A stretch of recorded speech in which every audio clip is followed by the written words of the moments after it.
Alright guys, Surgical here back again today. Hope you're all enjoying your Saturday so far. And yesterday, just after I finished recording yesterday's video talking about OpTic potentially targeting Pharaoh, we got an announcement from Zer0 Morris that he's been benched from the New York Subliners team. This was an announcement which genuinely took me really off guard. I wasn't expecting this by any means. I did talk on the Spitfire podcast a while ago how some of these teams like New York, if they start to see some performance issues and they feel like they need to make changes, they're going to have some issues given the substitutes they picked up. However, I did not think they were going to be making these changes so quickly. Of course, their substitutes are Nick Happy Suda and Douglas Censor Martin. Those are the two subs they have on their team.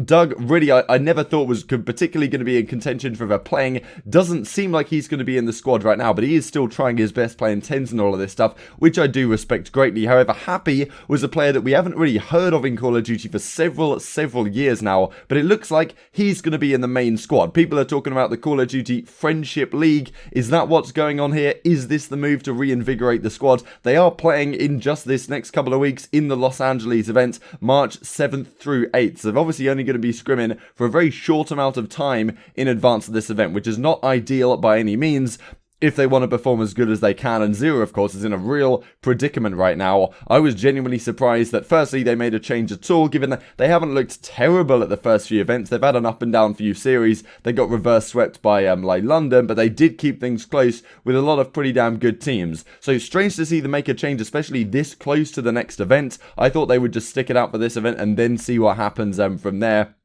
Definitely some stuff to discuss today. Leave your thoughts down below. Like if you guys enjoy, I would greatly appreciate it as always. It really helps out the channel more than I'm sure a lot of people realize. Subscribe if you're new as always. Let's hop right into it. Firstly, Golden Boy is going to be confirmed as the Los Angeles home series host. Of course, a legendary name in Call of Duty if you guys have been around a fair while. March 7th through 8th, as we just talked about here. Talent acquired. So also, just to mention, Los Angeles Guerrillas have actually signed a couple of players. We did talk about yesterday that Vivid and Mac could have been on the radar. Looks like they've signed Spart and Vivid the Warrior to their substitute bench, in addition to Blazbin around the team, and also, who else am I forgetting that's going to come into the squad? Actually, I think maybe like Ricky's their other substitute or whatever. Interesting situation, but yeah, they've got Spart and Vivid now on the bench with potential to come into the main squad. Eggs, Saints, Lateville, exactly what's going on there.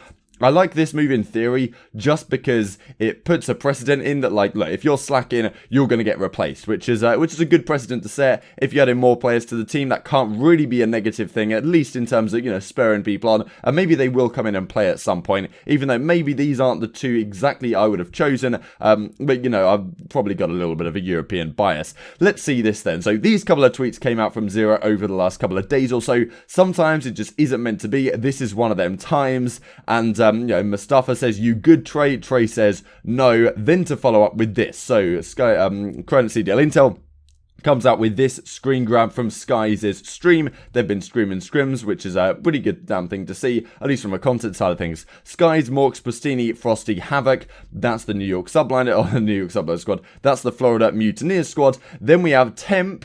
Let's brush over this for a second. Attach, Zoom, Accuracy, and, the coaches down here that are happy in the squad instead of Zer0. Genuinely remarkable. I thought if a change was to be made here, this wasn't to be the one, but we'll talk about this in just a couple of minutes, as I'm sure you guys will feast on this in the comment section below.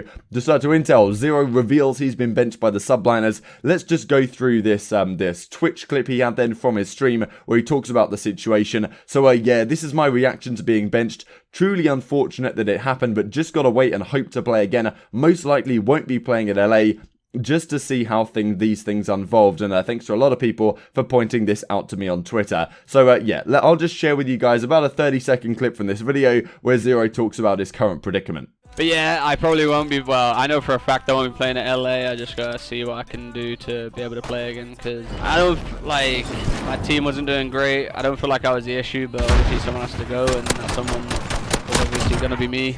Hopefully after LA I can do something and So, to me, this is a really strange decision. First of all, let's discuss whether a change needed to be made. They weren't playing great. I don't think that squad that they had right now was necessarily a championship contender, but let's look at some stats. Okay, so first of all, this is their performance so far in the season. We have London Royal Ravens, they lost 3-0 to them, then they lost 3-1 to Atlanta FaZe at that opening weekend of the season, then they came to London, so of course the Atlanta FaZe loss is definitely excusable, the 3-0 loss to Royal Ravens, and again the reverse sweep that they had at London. Not ideal by any means, but London are a team that can kind of turn things on. Subliners, in my opinion, are kind of almost around a similar level to London in that sense, which is far from a championship contender, but not an absolutely atrocious squad. Of course, the team, if we didn't exactly go through it, is right here. Zoom attempt accuracy, 0 attach with Censor and Happy on the bench. And it looks like Happy's coming in, 0 is going out. Very interesting indeed. Now, their ends at London probably did put a sour taste in people's mouth, especially the guys over at New York, Revan, JP, Krez, the guys that are doing the analysis stuff for sure. And of course, the players aren't exactly happy with the situation. They beat Paris Legion by 3-1 in the groups, but then they get 3-0 stomped by them when it came to playing them again to get out of the groups to get into that bracket play. So, yeah, disappointing stuff for the Subliners here for sure. And it makes sense, really, in light of these this situation, that they would make a change. Then again, they've only played 3 squads. They've only played FaZe, who are the best team in the game. They've lost twice to London, and then they've played Paris twice and gone 1-1.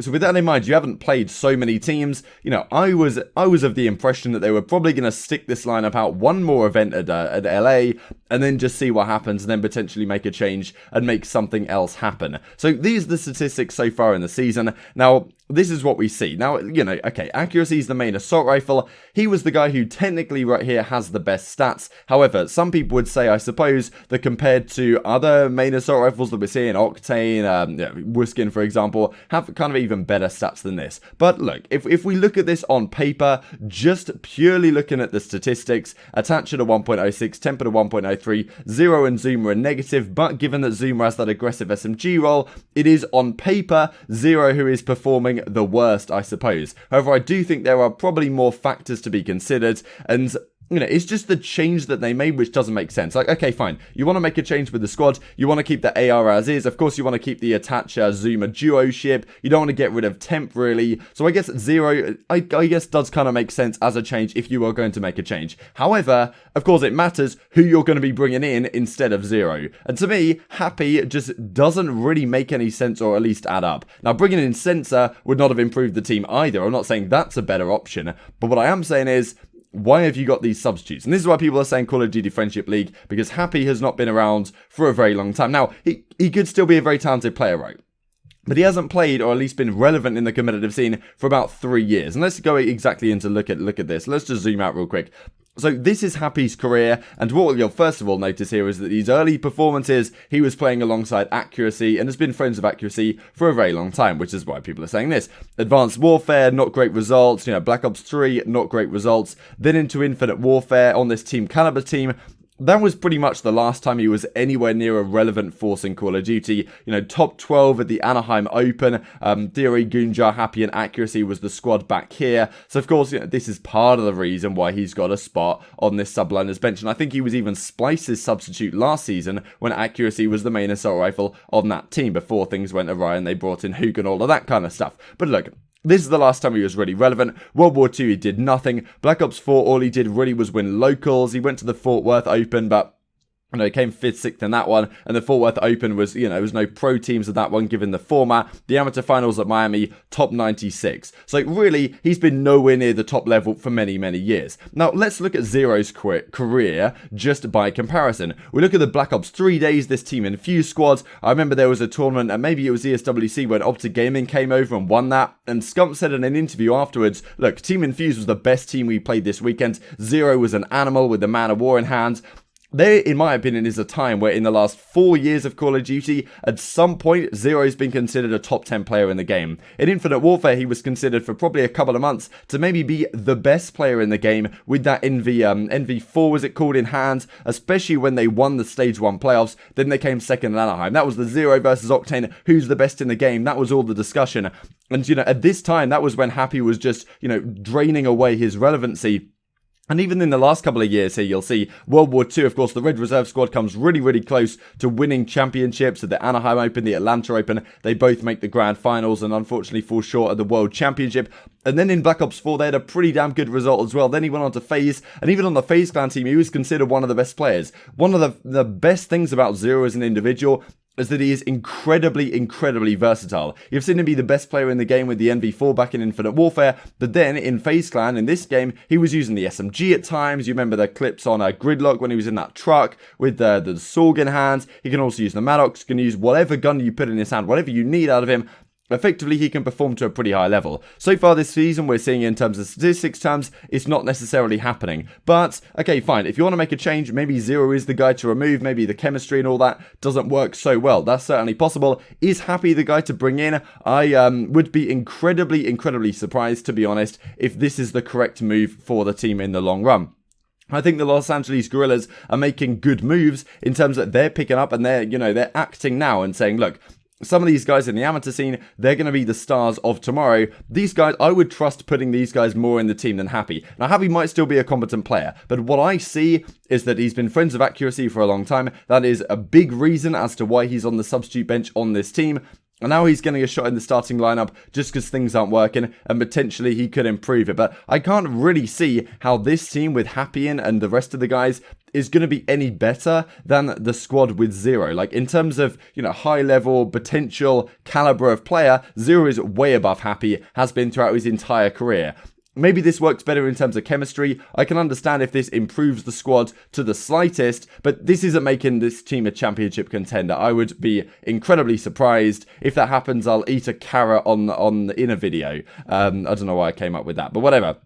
I don't think that's going to happen by any means. I think that the Guerrillas are making a good shout here in terms of, look, they're picking up young guys. Those are the guys that you want to be, pushing your players to try and be replaced by. Maybe there's an element to which Zer0, maybe he wasn't trying his best. Maybe he wasn't putting in as much effort as he should have been, but at the same time, he didn't feel threatened by the substitutes on the team because he thought there was no, potentially no chance that they come into the squad. However, that has happened, which maybe is a wake-up call for Zer0, which could be a good thing. Is this going to improve the squad, though? In my opinion, it's very unlikely indeed, but I would be intrigued to hear your thoughts down in the comment section below.